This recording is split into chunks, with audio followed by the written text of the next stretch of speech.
Sobat penyintas, selain terkenal dengan sebutan kota hujan atau kota sejuta angkot, Bogor juga merupakan kota sejuta jajanan. Makanan legendaris khas Bogor yang viral salah satunya adalah laksa Bogor. Untuk membuat laksa Bogor, pertama dicampurkan semua bahannya. Ada potongan ketupat, oncom, bihun, daun kemangi, toge, lalu disiram kuah laksanya.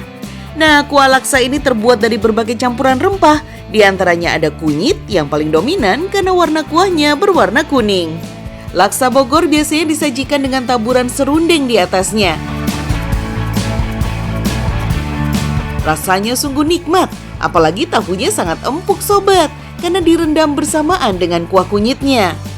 Seporsi laksa Bogor hanya dijual Rp15.000 saja sobat, murah banget kan?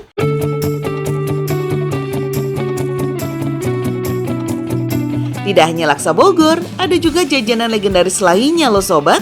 Penasaran kan? Iya, nama jajanan yang satu ini adalah cungkring, singkatan dari cungur kaki garingan. Jajanan ini biasanya disajikan dengan gorengan, lontong dan kikil, lalu disiram dengan kuah kacang. Tidak lupa sambal dan bawang gorengnya ya. Jajanan ini merupakan jajanan yang ramah di kantong. Satu porsinya hanya Rp18.000 saja. Saat ini, cungkring Pak Jumat sudah dikelola oleh generasi keduanya. Beberapa anaknya juga ikut melanjutkan usaha cungkringnya. Setelah makan makanan yang enak, jangan lupa dong minum yang seger-seger. Bir kocok adalah salah satu minuman yang kaya rempah-rempah dan bagus untuk kesehatan. Nah, untuk membuat bir kocok ini cukup mudah kelihatannya. Tinggal masukkan es batu ke wadah, lalu masukkan air rempah-rempahnya. Terakhir, jangan lupa dikocok-kocok ya sobat. Bir kocok ini terbuat dari bahan rempah seperti jahe, cengkeh, kayu manis, gula pasir, dan gula aren.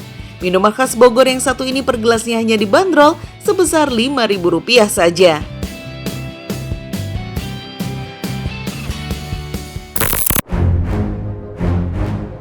Sobat penyintas, hujan deras yang mengguyur kota Bogor selama beberapa jam berpotensi menimbulkan bencana longsor. Kejadian ini menimpa satu keluarga. Tebing yang berada di sebelah rumah mereka longsor sehingga menimbun ibu dan anak selama beberapa menit.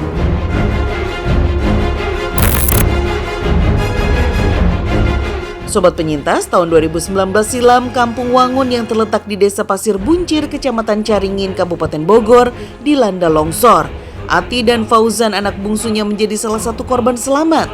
Mereka sempat tertimbun material longsor selama 15 menit.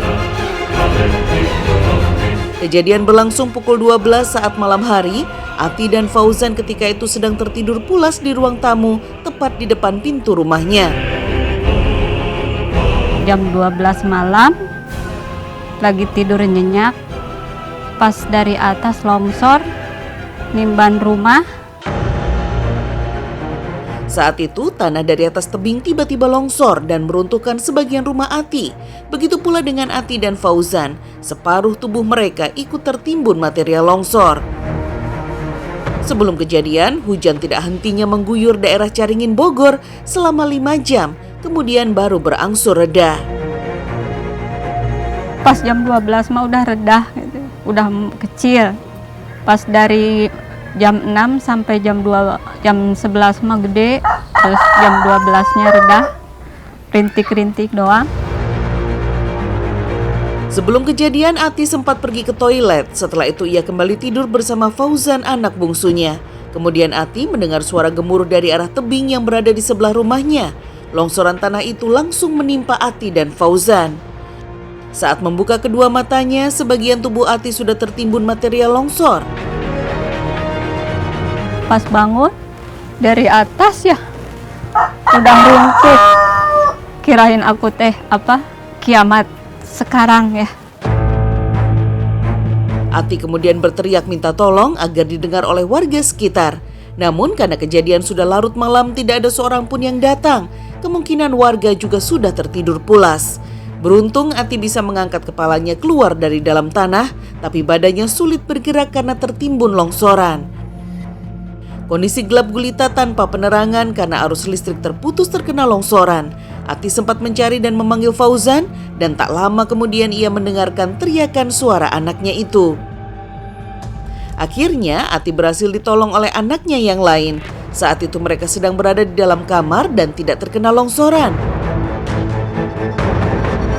Sampai aku teriak minta tolong sama ini teteh ini ya, teh tolong, dia nggak ngedengar kan ya. Dia kan jam segitu mah masih pulas tidur ya. Terus aku ditolongin sama anak, dibangunin. Terus aku keluar lewat belakang, nobres jendela. Terus aku ngambil anak aku yang satu ya, digandeng keluar. Pada saat kejadian longsor itu di dalam rumah Ati ada 5 anggota keluarga. Di antaranya menantu, anak pertama dan anak kedua, serta Fauzan dan Ati. Beberapa jam setelah longsoran terjadi, pipa paralon yang mengalirkan air dari pegunungan pecah dan membuat rumah Ati kebanjiran. Keadaan ini membuat keadaan semakin parah karena longsoran tanah berubah menjadi gumpalan lumpur yang berbahaya. Terus kan banjir, langsung banjir. Air teh segini ya, kan dari air dari paralon merenan. Paralon kan 3, kan kalau air dari gunung dari paralon kenceng. Terus dari solokan 1. Terus aku ngungsinya di rumah sini sampai jam 6 pagi. Baru aku naik lagi ke atas lihat kondisi rumah. Setelah kejadian longsor, Ati pun langsung mencari Fauzan. Ia tidak menyangka bisa selamat dari peristiwa mencekam ini. Hingga kini Ati mengaku masih sangat trauma. Terus saya cari anak saya ya Bu ya. Saya sampai sekarang masih trauma.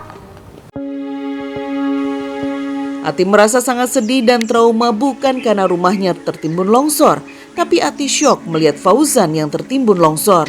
Saat itu Ati sangat takut jika harus kehilangan anaknya. Tapi aku bukan rumah yang dipikirin. Aku kan takutnya anak aku kehilangan ya. Cuma ingat itu, cuma ingat anak. Akibat musibah longsor yang menimpa rumah Ati, Jamila sang ponakan yang rumahnya berdekatan sempat kaget mendengar bibinya berteriak minta tolong. Ya perasaannya sedih teh. Waktu itu malam saya juga kaget lihat itu anak sama bibi saya gitu ketimbun longsor, penuh sama badan-badan air sama itu lumpur-lumpur gitulah penuh badannya. Jamila tidak tega melihat tubuh Ati dan Fauzan penuh dengan tanah dan lumpur. Ia pun langsung membersihkan tubuh mereka dengan air bersih dari dalam rumahnya. Langsung saya dibersihin badan ke rumah saya, langsung bawa ke rumah saya, dibersihin badannya. Longsoran tebing juga menghantam rumah Jamila yang berdekatan dengan rumah bibinya Ati. Lumpur dan banjir memenuhi seluruh ruangan di dalam rumahnya.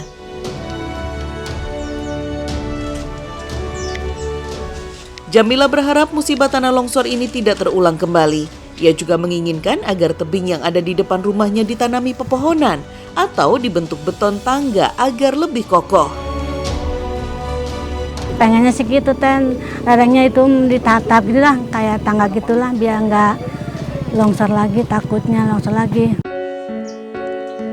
Akibat kejadian itu membuat kondisi rumah Ati yang ditempatinya selama puluhan tahun hancur berantakan.